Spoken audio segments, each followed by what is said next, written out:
Sorry. Yeah, no, I forgot. No, I know you got a lot of. You look so much like your mother. Just beautiful.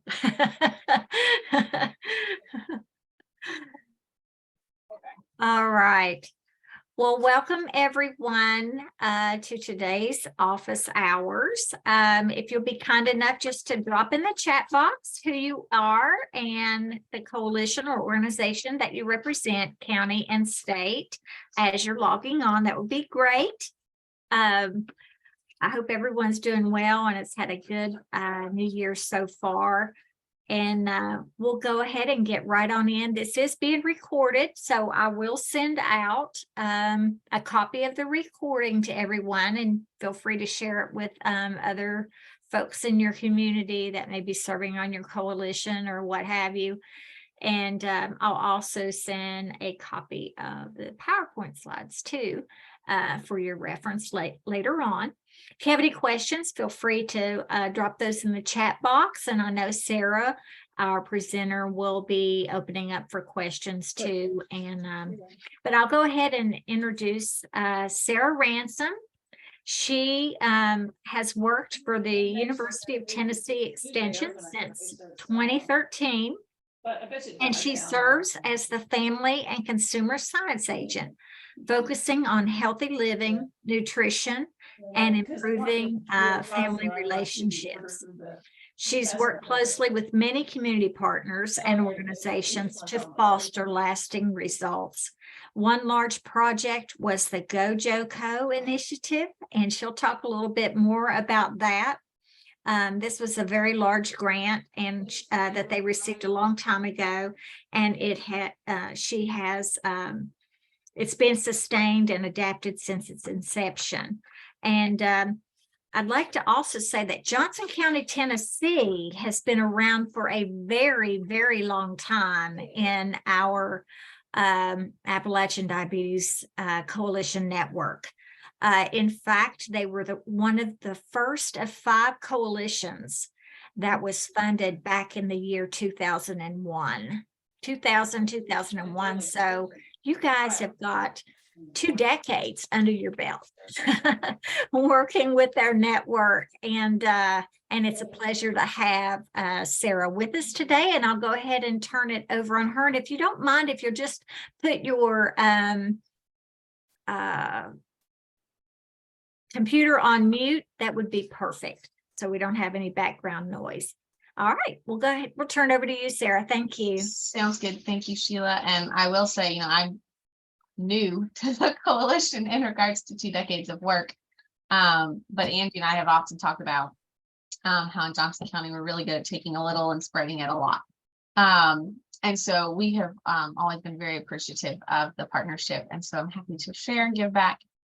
Today is going to be a lot of, as I was putting together, I'm like, this is so random, because we just do a lot of different little projects across the county.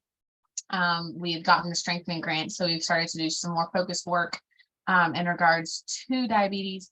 And so we're just really excited with seeing where things go. So hopefully everybody can see the screen.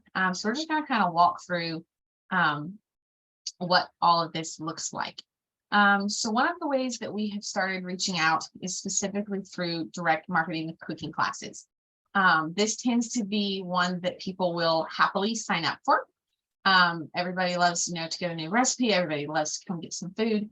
But it's also a great way when you're in there doing the cooking, or you're in there to slide in some of that health information. Because they're not coming, we've found across the county, they're not coming to sign up for diabetes management classes, but they will come talk about cooking. And so then we slide in that information while we're cooking and working on things. So we have a new partnership this year that we were actually really excited about.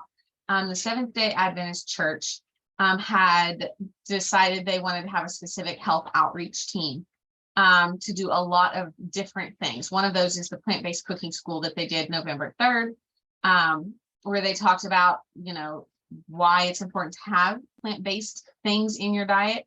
And they did some live demonstrations of recipes. They had over 30 people attend that event. So they didn't get, when I do the cooking classes, which we'll talk about in a moment, I do all hands-on cooking. The Adventist Church did the live demonstration. And so they were able to get a lot more people in there, and then people could enjoy sampling the dishes. Because we've also found, and I'm sure most of you all know this, when it comes to getting people to adopt, especially new recipes, because the misconception is that if you have diabetes, you have to eat, specific foods. You can't enjoy the things that you used to enjoy, which is not true. It's just about moderation and balancing those numbers. And so getting them to have that opportunity to try the new foods or try this new recipe and realize, oh, you can actually eat really good food, even with diabetes or other issues. So everyone that came to this class got the recipes, and the church was actually also able to give a bag of the ingredients that they used to every person that came.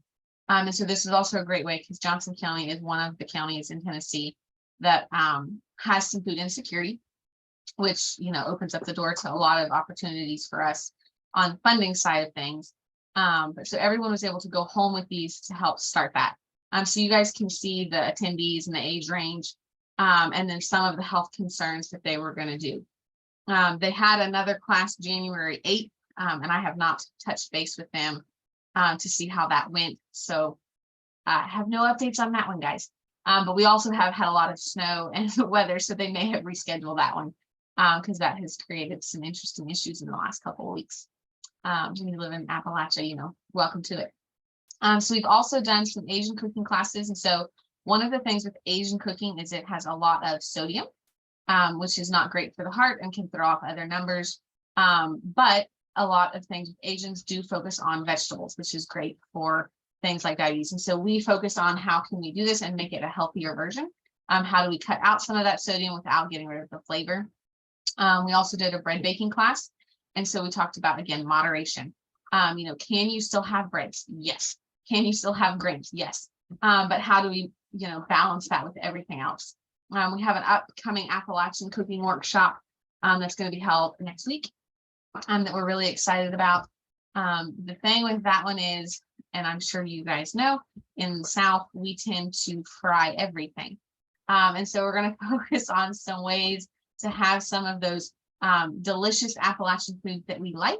How do we make them? How do we adapt them for health reasons or benefits, to where we can still enjoy these Appalachian classics? So we're really excited about that. We have cooking classes scheduled every other month currently throughout this year through my office. And the Seventh-day Adventist Church, I think, is doing them monthly, is their current plan. And there's a team of about 7 or 8 of them. And so it's really helped. And Angie and I have been very relieved, because for the most part, it's been her and I doing a lot of the work. And so we're very excited to have them on board and helping as well. One of the other things that we have done and partnered with them on is the health documentaries. And so they had shown Forks Over Knives back in December.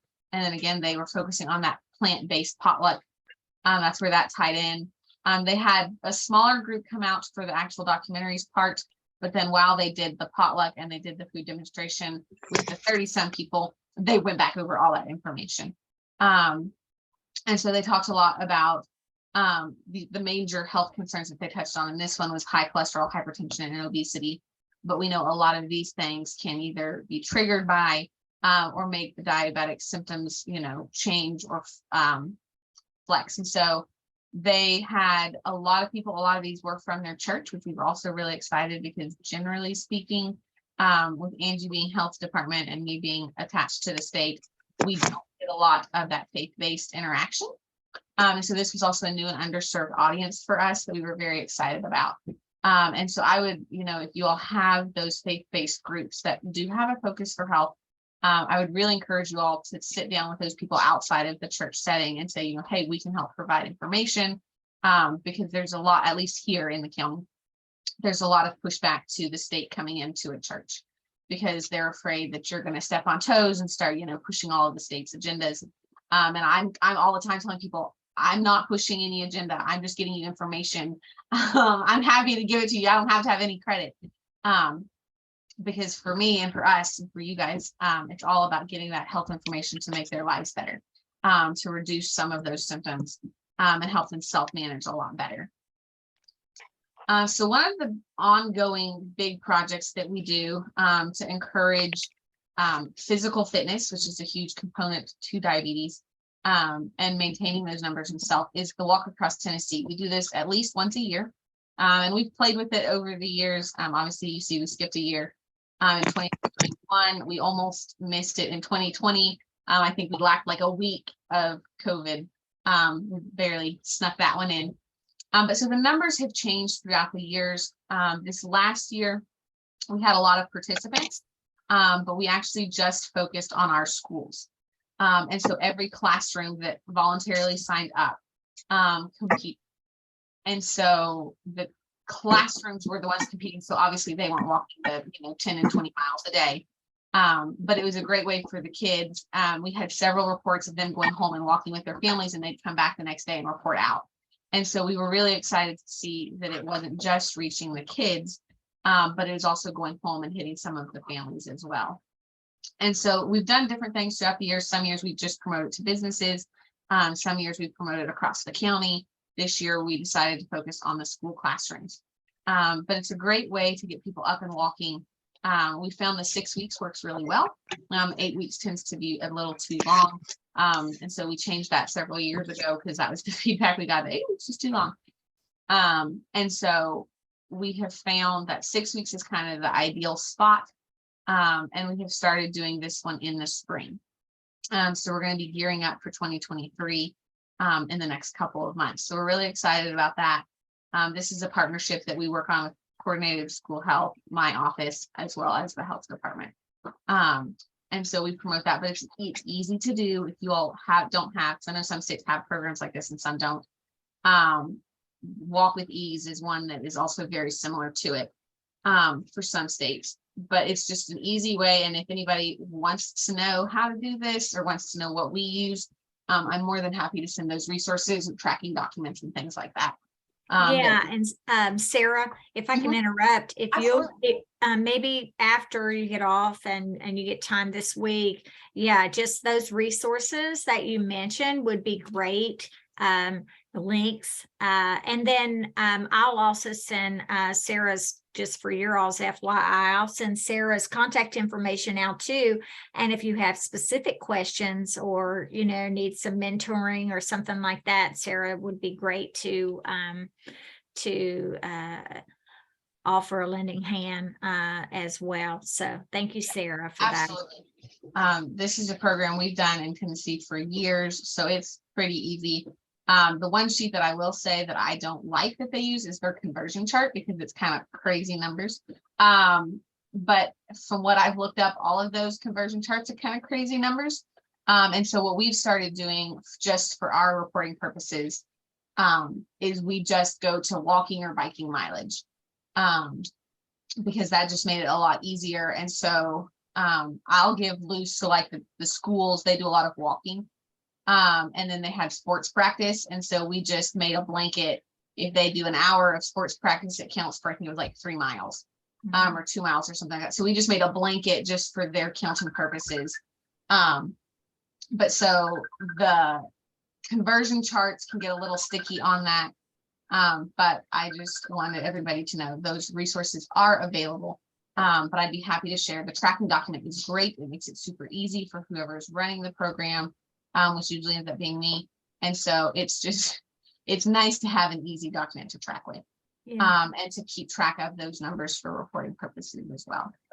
I have a question. I have a question too, Sarah. Do you, I know you've got a lot of teams involved. Do you do families, or have you done that in the past? Just, as a family project with Walker-Croft, Tennessee? We have, that was probably in 2020 that we did that. We tried to focus on it, which is why we had less teams, because so many families were like, well, we can't commit to this because we don't have that, because normally there's 8 members per team. And so the family members were like, well, we only have 4, we only have 3. And so then they're like, well, we just won't sign up. So we might actually be revisiting the families aspect for 23. And so we're going to work on restructuring the sign up lingo. That way they don't feel like you have to have all 8. Because we have several teams, they'll have 5, there's some that have 9. And for so we do it as kind of a competition. And so it helps if you have the teams kind of similar. But you're always going to have some teams, because like the year in 19, we focused on our senior center population. And you had some seniors that were really, really active, and then you had some that to walk a mile a day was huge for them. And so while we highlight the competition part, and that's how, you know, we do some prizes and giveaways at the end, we really just want to encourage daily motion, getting out and doing something every day. And so we do that. And Dana, I see your note. That is very helpful. So I will mark that down. So thank you for that. But so Walk Across Tennessee is a great, easy program. With the classrooms, we did a walk across, we called it Tennessee, but we kind of mapped out the trail that they would have walked at the end. And so they got to see, you know, how far around the US they would have gone. And they made almost a full loop, you know, from one side of the US to the other. And so it was just a really fun way, because every week I'd send in, okay, you've made it this far across the state, you've made it this far across the state, or this far across the US. And so it was really fun for them, and the teachers could then tie it into, you know, some of what they were learning as well. And so all of the resources, all of the resources for that did come through UT Extension. But we're happy to share that, because it's just a great and easy program to use. The Downtown Mile. So Sheila had mentioned the GoJoCo grant, and you all will see that logo. That was received, oh gosh, a long time ago. I'd have to go back and look at the year. But we got the grant through the Rural Child Poverty Center. And we really focused on working with our schools and our child care centers for that one. But as it was wrapping up, we started getting a lot of funding, part of that through Marshall, for diabetes awareness and then physical activity things within counties, and the Governor's Foundation here in Tennessee. And so we started piggybacking, you know, working from one grant to the next to fund this. And now it's transitioned all over the place. But so one of the projects that we did with that, we also partnered with ETSU, which is another one of our universities down here. And their med students, they were the ones that put this Downtown Mile together. And so we have these signs posted up on the Downtown Mile. There's a lot of businesses in this area, and most businesses in this area get about a 30 to an hour lunch break. And so we really encouraged, you know, when the weather is nice, get out and walk the mile. It takes you in a nice loop. There's nice red lights. There's good crosswalks. It lets you see part of the city, but it's a great way to sneak in that mile on your lunch break. We also listed a couple trails and parks that have additional hiking, walking trails that they can do. But the city actually got behind this, which was a huge thing for our county, because the county will support a lot, the city not as much. But obviously this downtown mural was in the city. And so they were really, really great to work with us to get those crosswalks in and whatever. And so we have seen this be used continually since then. It's been used for, you know, the prayer walks, first day walks, first day hikes, church groups, ladies groups. And so we've seen this one used continually since then. And so sometimes the thing to remember when you're working in any kind of health thing is not necessarily always reinventing the wheel, but how can you use what you already have to promote it, or just to get people up and moving. So Johnson Journeys is what we've called a lot of the first day hikes that we've done. We've worked with Doe Mountain, which is a recreational center down here. We've worked with our mayor and done some walks with him, obviously using all the normal ways to promote local media, social media, newspapers, radio, word of mouth. Word of mouth still tends to be the best way to do it in small counties, because they're the ones that are talking. I will say with the first day hikes, we've seen if it's got great turnout, it's because the weather is great. If the weather is bad, you're having nobody. But I can't say I blame them. If it's raining or snowing, I'm not really, you know, excited to get out there and hike either. But it's been one way to just kind of start the year out. So many people start out the year, you know, with their resolutions, and they want to get, you know, active, and they want to do all these things. It's just a great way to start that year and get people out and attached to and meeting some of those key people who do this programming throughout the year, so they get a chance to see some of the faces. So we also offer a lot of exercise classes and opportunities across the county. Water aerobics has been a really, really fun one that we have done.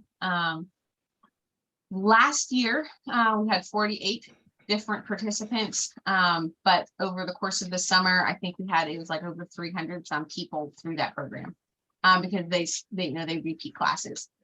And so any kind of health programming, when you get 48 different people coming, and you guys will see in the photo, we have all ages, all sizes, all health conditions. We did have a couple men this year, which we were all really excited about. But so the nice thing about the water aerobics, and if you all have access to a pool or access to this, promote it. Because it's a great way for people to get that exercise without injuring their bodies. Because in the water, you're in essence weightless. And so people who have knee issues or hip issues, or push the lines on obesity, and to move and exercise is just incredibly uncomfortable on land. You get them in the water and they can work just as hard as the person next to them. And the nice thing about, obviously water aerobics in the pool is you can still tailor it to what you need. Yes, Sheila, is there a question? Yes, I do. Is the pool a city pool, and it's just it's not indoor? You don't have an indoor pool or anything like that? Right. So it would be seasonal more than. This one is a seasonal one. I am working on trying to get some kind of indoor facility. We have talked with our hospital, because I'm like, it'd be a great way to do a therapy pool. And so we are having those discussions. It's just a very large financial investment. Sure. And so currently this is a city pool, and it's open May through August. And so for those 3 months, we hit it hard, and then they cry and mourn in September when everything is done. But I mean, we have, because this is probably my 4th or 5th year doing aerobics, we have a lot of repeats, but we also have a lot of new people coming and showing up every year. And we've had a lot of people that have been sent by their therapist to come during the summer months, because it's just a great way to gain that mobility, to increase muscles, to help reduce some of those levels, because we know exercise is a huge factor to managing diabetes. But if you have extenuating circumstances or other injuries, it makes it really hard to exercise. And I like the fact, I love the fact too that on multiple projects you're working with the city government in some way, shape, or how. We're working on it. Yeah, yeah. So that's really good. Thank you. Yeah, and it's not been easy. I say we work with the city on this one, and I am very thankful for their help. We have had a lot of issues with this pool. There is some kind of leak, and you all can see that big tree in the background. That tree has roots that go under the pool, and that tree is the biggest and oldest one potentially in the state. And so we cannot touch that tree. And so to fix the pool is not going to be a long-term solution. And so every year it's kind of a fight for, are we opening a pool or are we not? So I am very thankful for the support of the city, because it is, it's a lot of work with a lot of money that goes into swimming pools. But they have been very gracious to support and try and make this available every year in a feasible way. And so in small counties, sometimes it's hard. So I tell everybody, we take what we can get. But so I tell people, if you have a pool in your community, this is a great way to do some outreach, because while you're teaching, there's lots of ways to talk about everything. So, we've covered cooking things in class. We've covered diabetes in class. We've covered heart conditions in class. We've covered, surgery recovery. So there's a great way, because they'll ask questions, they'll pass you in the pool, they'll come over and stand by you. They'll stay after class and ask questions. So it's just been a great way to kind of open the door to additional communication for people who, I've never seen most of these people at any other programming I've done. And so people will come out for different things. And so sometimes it's just opening up that door to get that opportunity to go, oh, well, hey, I also do this. And I never knew there was all this information out there. And so that's been one of my favorite things, because this has opened the door to get a lot of additional resources to people that otherwise wouldn't reach out to me. Arthritis. Sarah, Yeah. Sorry, I No, have so go many ahead, Sheila. questions. I'm sorry. And if you guys have questions, please feel free to put those in the chat box too. Yeah, I do have Um, left, so go But ahead. do you, in your cooking classes or any of the other things that you've talked about so far, do you guys track a lot of information on your participants? Do you track their blood pressure and things like that? Do you have like a self-managed So blood pressure program that you incorporate anywhere? the major blood pressure program is done through the senior center, and I didn't actually I should have gotten those numbers. That's okay. They check them every day, but and I know Angie has worked with them, and they'd probably kill me for saying this. Angie has tried to work with them. I don't know that they actually track that long term. Okay. I know they have sheets, and Angie's like, if you track that, we can get all this additional funding and we could help you, which for the senior center is a big deal because, they're always needing funding for things. And so we are working, Angie and I are working on getting them to turn that into a tracking program. Because we're like, you're taking it anyway, you're writing it down. Why are we not? And so that's the thing that we're working on for this year and moving forward is getting that established. Okay.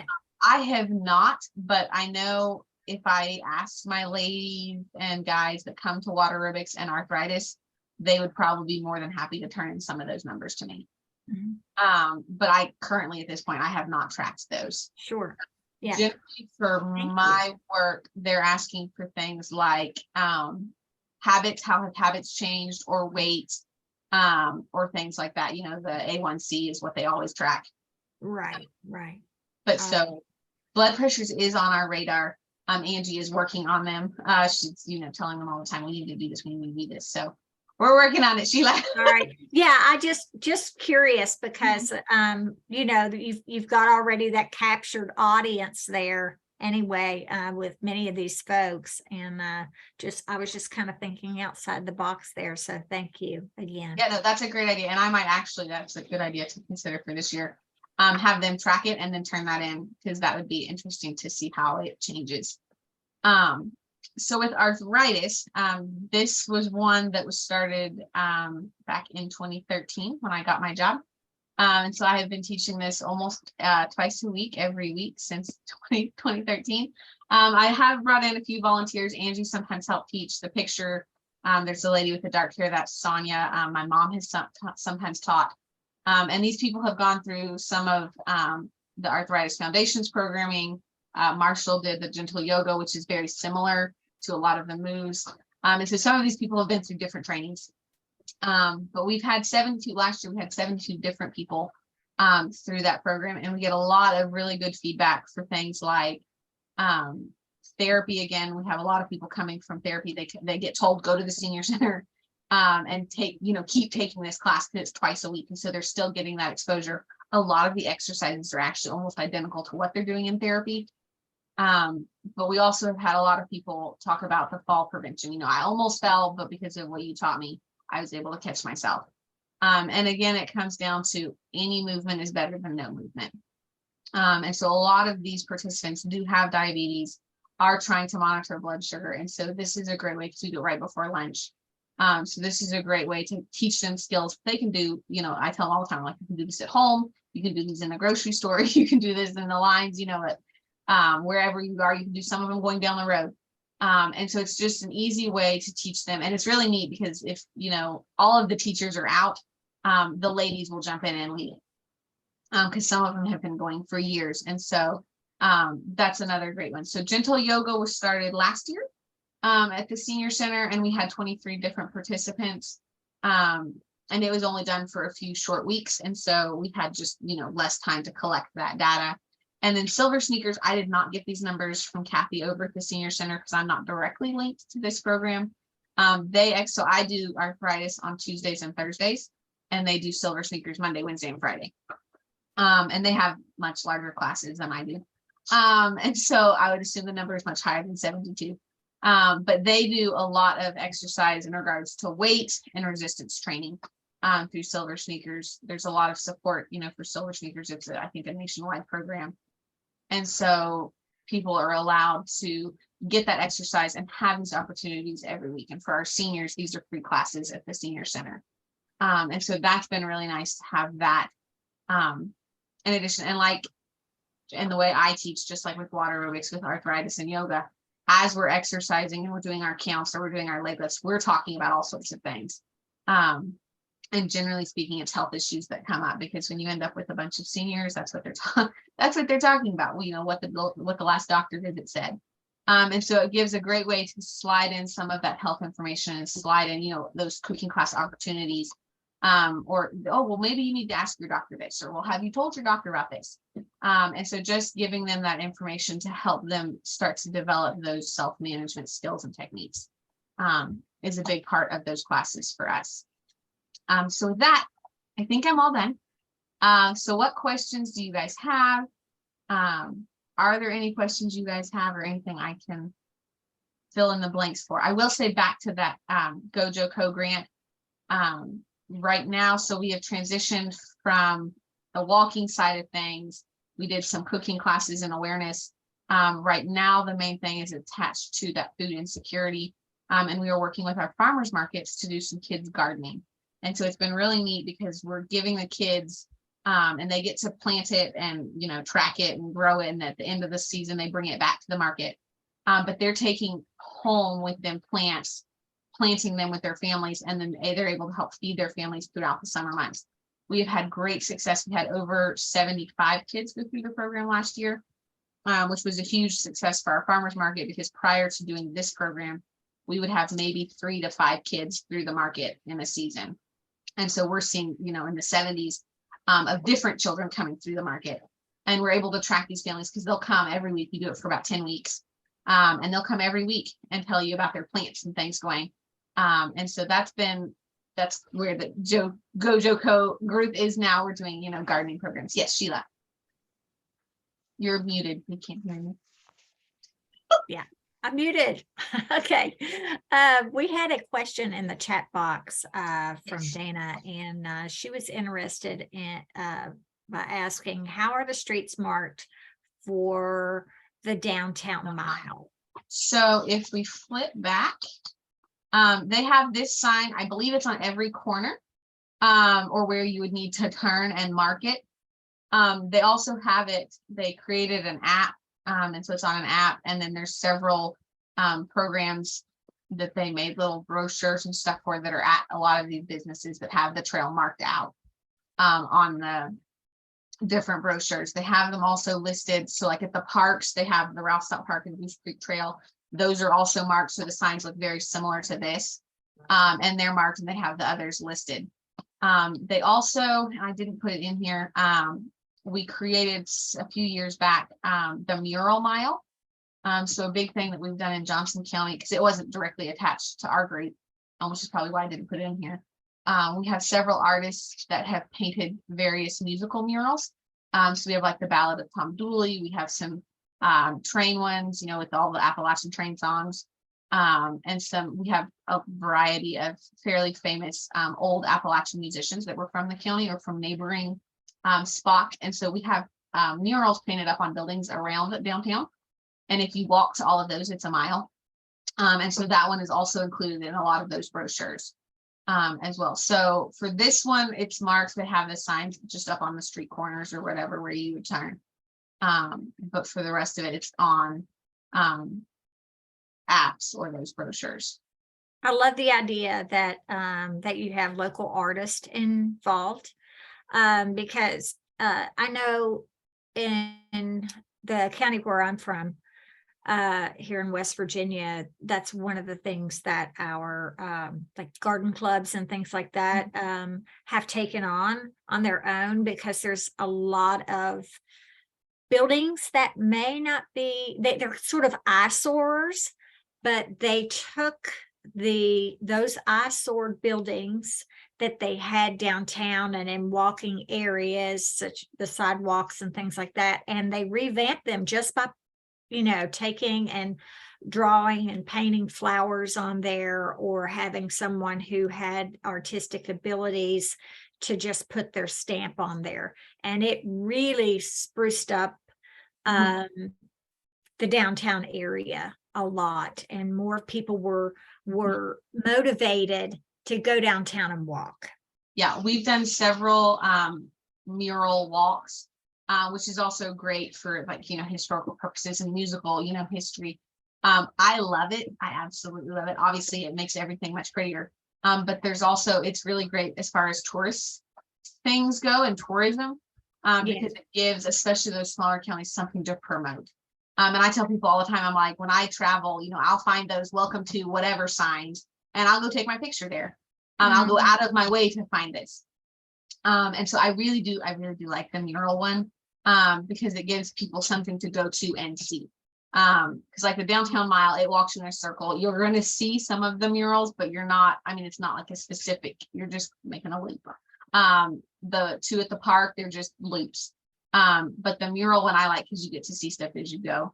And there's, stuff obviously on each one that tells you a little bit about it, but that's a great thing too, if you have the funding. We've talked about doing some storybook trails in the future years as another way to promote it further out in the county, because most of this stuff is geared just in the main city part. But so we're working on expanding out. And what does that look like?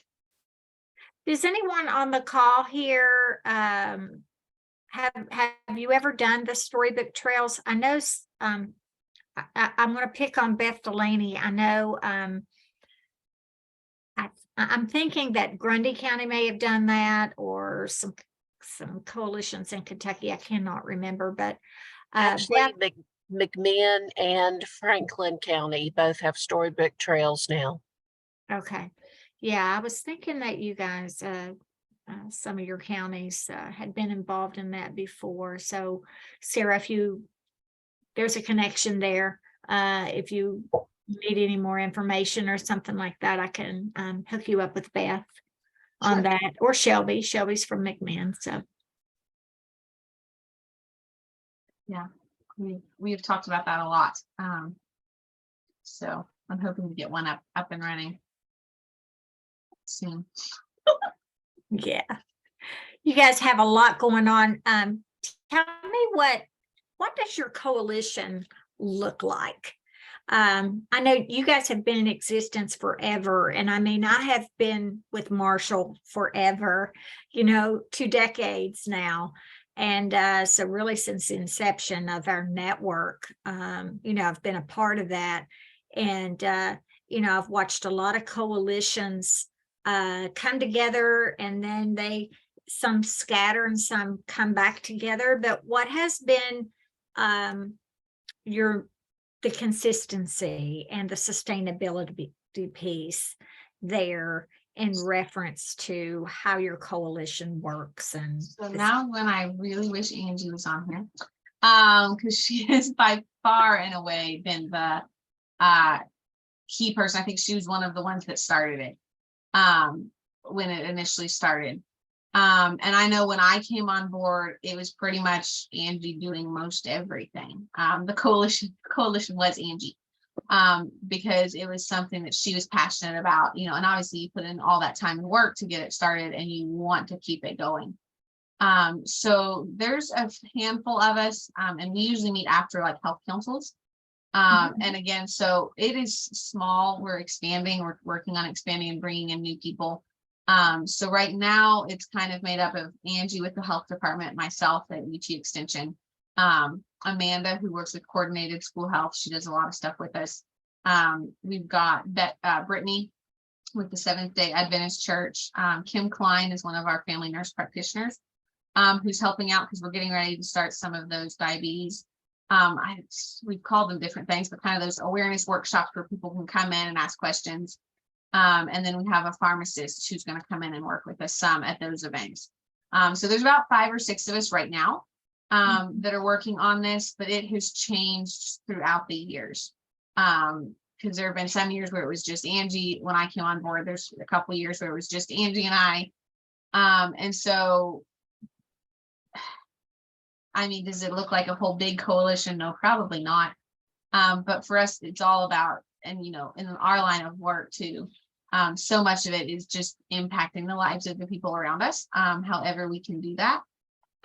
Diabetes, physical activities, food insecurity, those are big issues for our county. In addition to things like drugs and all the fun stuff. It's interesting that you said you were a small coalition. In our experience, and I've seen it happen a million times.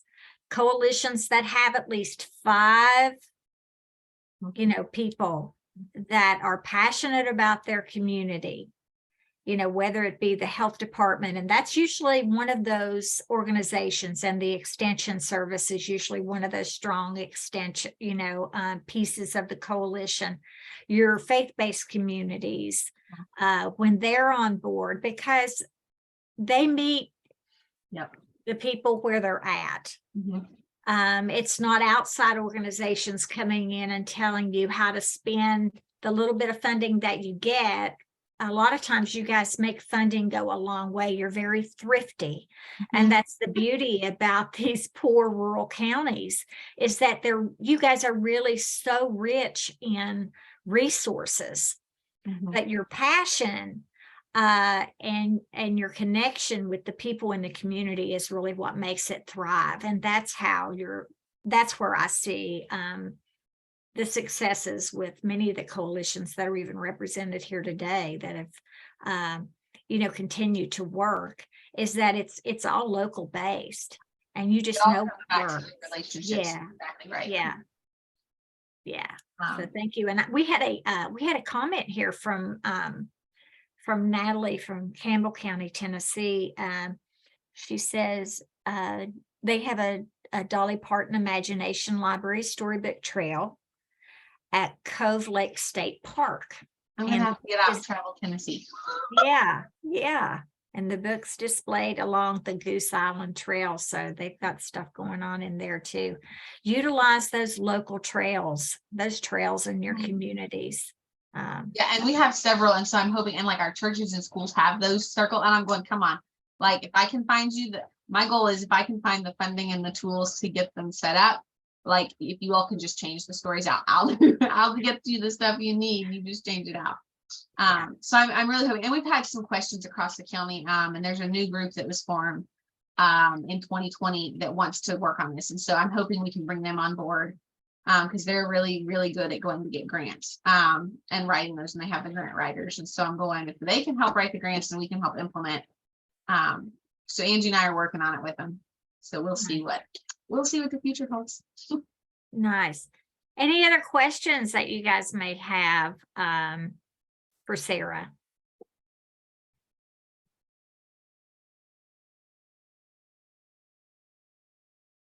Okay.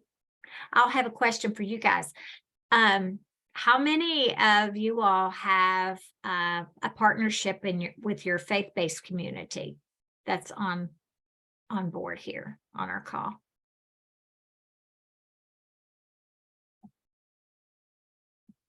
We do here at Rail. There's a faith-based sober living home right here in Mullins, and they're a part of a lot of our programs here. Okay.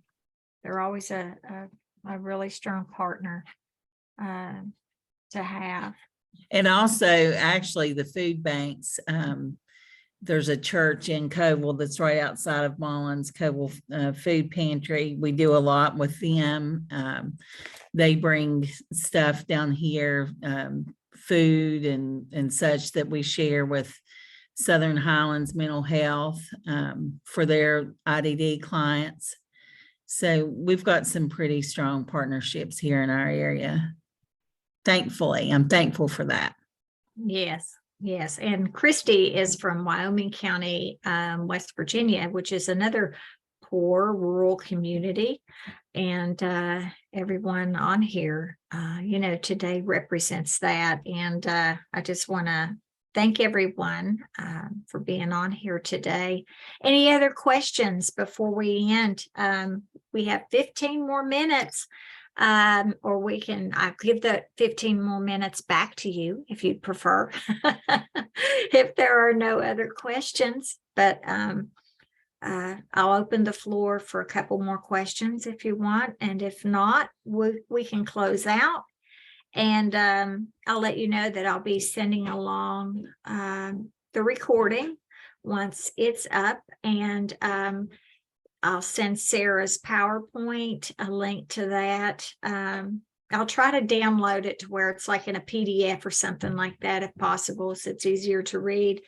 And then any resources, Sarah, that you want to tack on, just you can send those to me at your convenience sometime this week or early next week. Any other questions before I let you guys go?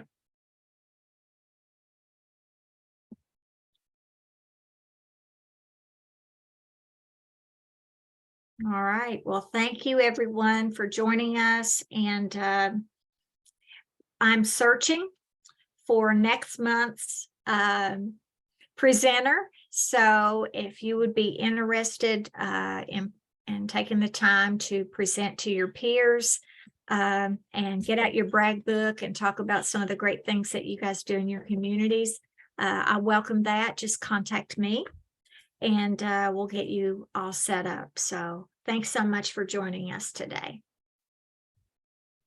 Thank you. Thank you. Bye-bye.